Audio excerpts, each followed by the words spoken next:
20 million people died, murdered during his Cultural Revolution. So my question to you, David, is that can you guarantee me, a gun owner tonight, our government in the U.S., in D.C., will never become a tyrannical government? Can you guarantee that to me? There's no way I can ever guarantee that any government will not be tyrannical. Well, then the debate on gun control is over, because I will never give up my guns. Never. And you should go to China to see how gun control works for dictatorship of CCP. Well, there's Mr. Hogg getting his behind handed to him by actual victim. Is David Hogg not a victim, an actual victim? Okay, now we have virtue signaling victims, which is a very popular trend right now. But we also, and David Hogg kind of leads that up, but we also have real victims in this world. This was a victim of Mao Zedong's revolution, and most likely her parents or grandparents were victims of the Great Leap Forward that killed more than 40 million Chinese in a giant collectivism-led famine led by Mao Zedong himself. Yep, government-sponsored famine, not a natural famine, a government-sponsored famine. So it says here, apparently, let's take a look at this. It just gets even better for Mr. the Prince, the Little Prince, David Hogg. Attention Hogg blows nearly half his PAC's donor dollars on nonsense like DoorDash and Mark Elias. If you don't know who Mark Elias is, probably the better off you are. He is kind of a lawyer that always comes to fix Democrat scandals, whatever the form that may come in.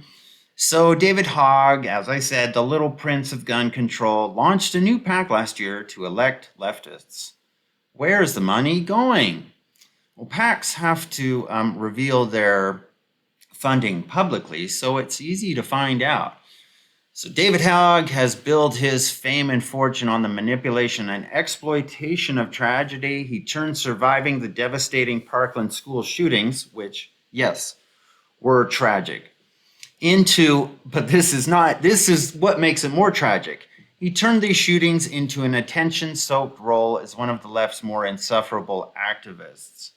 Yeah, this is a person I probably couldn't sit in the same room with for about 10 minutes, more than 10 minutes, and I'd be like, listen, dude, we got to turn on a movie or something, because you got to can it. You got to can it with your exploitation of young students, dead young students, which is super tragic. So perhaps it's no surprise that the Little Prince of Gun Control has positioned himself at the center of another leftist organization and is now taking heat for the Political Action Committee's spending binge. Gosh, another leftist spending binge? What? I'm so shocked on things that really don't affect your movement in any way. Gosh, this has echoes of BLM and Patrice Cullors buying 4 homes. Yeah. Or Ibrahim Kendi's Center for Social Justice or Racial Justice. I think in one of the Carolinas, where it's been open for a while, they have had millions poured into this organization, and they've only come up with 3 flimsy papers that they've written the entire time. So I have a feeling they've also been doing a lot of DoorDash funded parties and hiring a lot of legal counsel and also paying like rappers to be their bodyguards and stuff. We've seen this before, folks. So according to Breitbart News, the Leaders We Deserve PAC, okay, that is insufferable, spent $1.4 million of the $3 million plus it raked in last year on travel expenses, political consultants, and legal fees. Wow. Said expenditures included a fat check to none other than Mark Elias, the former Clinton campaign general counsel and pusher of the Trump-Russian hoax. Hogg's New initiative was ostensibly created to elect leftist Gen Z candidates. Dear Lord. Oh, let the snake oil salesman come forward, please. Gen Z candidates. According to the PAC's Act Blue page, Gads, Act Blue, there's something nefarious going on in the United States. Look no further than Act Blue to be the ones funding it. In 2018, young voters shattered turnout records. In 2020, we helped power Biden to victory. Oh, how glorious that was. Ushering in a sorry, sad state of pseudo-communism. Okay, the transition period. Holding off a Republican red wave. We were critical in this. Now we're not just voting, we're running for office and winning.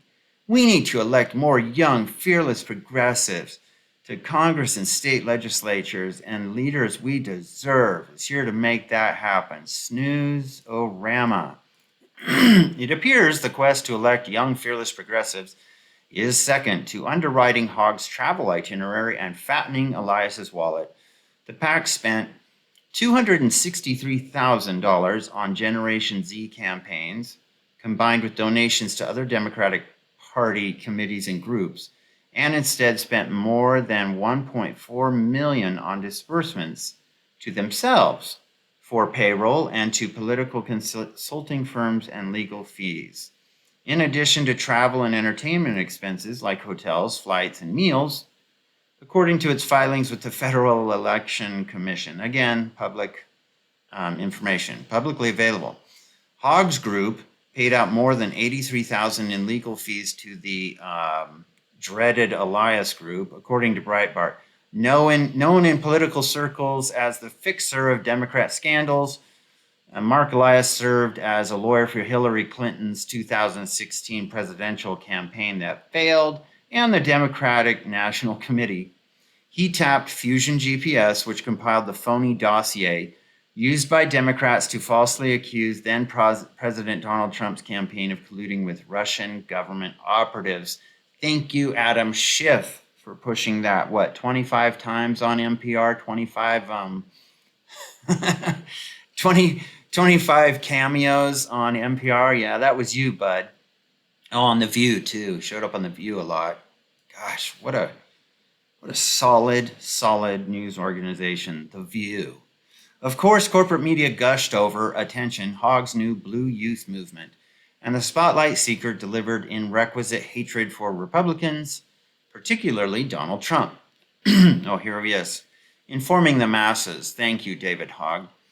For every year of Trump's presidency, I think there was a new chapter of a social movement that was born. Disastrously, yes. The 23-year-old, no, that was me who put that in there, 23-year-old NPR in August, he told them, whether it was the Women's March, March for Our Lives, the environmental movement, or the movement for Black lives, they are actually all quite similar in that the basis of most of them is just anchored in Marxism. But I would say Marxism is also one of the greatest Ponzi schemes on the face of the earth. Hogg said his PAC is all about supporting candidates under 35 running for Fed office. That's scary. And those under 30 campaigning for state elected positions, such as the transgender New Hampshire representative who insulted Riley Gaines and then deleted it off Twitter. Riley Gaines is a loser.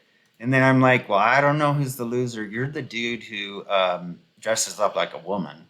I guess, I don't know if you got your dong cut off, but certainly that's not a winning. I don't think that's a win. He wants to help shape the next generation of constitution shredding, big government defunding lemmings. Yes, a central planning. Please bring it in. Starve the populace. Hogg doesn't know what he's into, what he's doing, and what he's ushering in. We're trying to pick them and say, we would like to help you run for office. We'll supply you with all the resources that you need and help basically coach you and hold your hand to get there, which is kind of the gap that's in the space right now for at least young people at the legislative level, state level. Well, how's that turning out, Mr. Hogg? According to Breitbart, Leaders We Deserve PAC that he invented in 2023 committed a fragment of its donations to just 4 candidates. one in Florida, and a couple others. Okay, it doesn't matter. PAC reportedly gave $125,000 in a failed effort to elect transgender Democrat Sylvia Swain to Alabama's House. Yes, we must turn these red states purple and eventually turn them blue, and then usher in our communist regime. So there they are. Is this Sylvia Swain? This is a transgender, right? This is a transgender candidate, right, in Alabama? I can't see. Yeah, something like this is the person. So Hendricks, I think he won. This black guy won against him, they, them, these, her. So that's kind of Sylvia Swain. And that's a transgender candidate, I guess. Right? Sylvia Swain. Let's take a look here. Sylvia Swain. This is well, heck, I don't know. Well, anyway, you get the point. That's the transgender candidate. Now, and as this was it, hailed Teen Vogue, Alabama's first openly trans candidate, lost badly in the special election runoff. The vast majority of the group's money, the FEC filings from 2023 show, did not go to helping candidates at all, and much of it went to other political consultants at various firms, as well as to Hogg and Lada, with a lavish travel budget to boot. It reported, referring to Kevin Lada, Frost's campaign manager who started the PAC with Hogg. In just the opening months of the group's creation, the payroll included nearly $40,000 for Hogg, with Lada taking in more than $50,000. According to Breitbart, most of the donors to Hogg's trough were small dollar donors, giving less than $250 a pop. As a Federalist colleague said, people who send twits like this money deserve to be fleeced. The left is certainly getting the type of leader it deserves. And I think really when you look at this and you're getting a leader that quite often with the left, it's just simply, there's just no integrity. There is just no integrity whatsoever. And so when you have people who discard, for example, the Democrats, you discard any sense of morals. You say, it's all moral relativism, and there is no evil and there is no good. Well, how convenient for you. And it is any shocker that people with those philosophies end up with organizations that are just inherently fraudulent and spend a lot of their money on DoorDash. They don't actually do a lot of work, but they do have a lot of filler. These supposed middlemen and grassroots organizations come in and they just suck up a lot of money. Like I see this political consultants, this term, and it seems very vague. It just seems like it's a consultant. You come in and you kind of talk about, well, here's something you can do, here's something else you can do, and then you pay them $10,000 or $20,000. And a lot of this money actually went to a lawyer too. So it just seems like snake oil, essentially. David Hogg, let's see, DoorDash. Like this thing, it seems like that's what they mostly spend it on. Yeah, so David Hogg blows nearly half his PAC's donor dollars on nonsense like DoorDash and Mark Elias. Well, yeah. And let's see what some people said here, because are we shocked? No, we're not. Because people who say there is moral relativism, there is no good, there is no evil, the party that says that, and people who support that, they themselves mostly end up being the pigs in Animal Farm. I say that a lot, but it's pretty relevant, I think. David Hogg is the definition of creepy. My prediction is he ends up in prison for predatory behavior. He certainly didn't spend it on a gym membership. Now, he's a real beanpole, that kid. This is an awesome takedown of an attention-soaked, insufferable activist. Just a great read. It's hilarious Elias has no bias in who he grifts. What a good little Democrat. He's acting exactly like the others who are in his example. Yeah, and remember, David Hogg, like, you've joined the cartel. You've joined the drug cartel of Democrats now. If you're involved with Act Blue or Democrats, you're going to get a little memo that if you deviate one bit, if your mind, which still hasn't completely developed yet, if your brain someday, if you start to change your ideas or decisions, just get ready. You will be banished and extradited if you ever deviate in the slightest from the woke narratives. It's free money. He's a star, right? Let's see. Good read, easy money. At least he put the money to good use. I don't think so. Elias finds the money no matter who it is, this slimy lawyer. Well, he fancies himself to be an award-winning actor or politician. Either way, they both like spending other people's money and act like spoiled brats when you call them out for it. And that's the thing, too, is I'm like, I don't really believe very much in what you're doing. And I believe a lot of it's like exploitation. And this is where the grift. We use the word grift a lot here.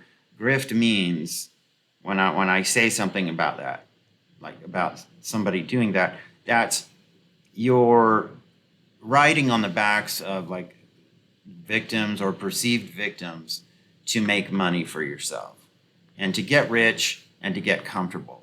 The ultimate grift, one of the ultimate grifts is, as I said, is Patrice Cullors and the Black Lives Matter movement. She doesn't care one whit about that. She never really cared about black people. She cared about the money. The money was huge. She got 4 new homes, 4 new mansions off of that. And it is the ultimate grift. And that's what I mean, is she takes a social or spiritual or somehow some sort of moral cause of justice, and they ride the backs of that to gain as much money as they can. And then they try to jump off that train when it starts going over a cliff or something. And that's what they do. So he's riding this too. He's riding this grift as well. He's a grifter. So when I say grift, that's what it means. You're right. You're gaining a lot of money off the backs of a movement that is actually affecting people's lives, that's based on social justice, something that is somewhat moral or humanistic. It proposes to support justice, equity, all those things to make the world right. But in the end, you didn't care. You could have cared less about that. You actually did it to make a lot of money. And hippies did this quite a bit too. They rode that train quite a bit. And you can tell that if you look at the Neil Young saga, the Neil Young Spotify saga, you can see that there was quite a grift going on there with all his hippie grandstanding and stuff like that, and his music, of course, which was a big part of that movement.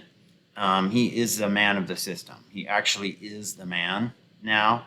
And so the grifting, there's a lot to be said there, because he grifted. He used it to get off of Spotify and make a stand. I'm getting off Spotify because Joe Rogan is racist or something like that. And he supports conservatives or something. And then quietly, he snuck right back onto Spotify a couple months later. So the grift is real, folks. And the hippies were the first big grifters like that too. They took a lot of pointers from like televangelists too. PACs are just a scam to get people to pay you for a cause that you will not spend 1 penny on.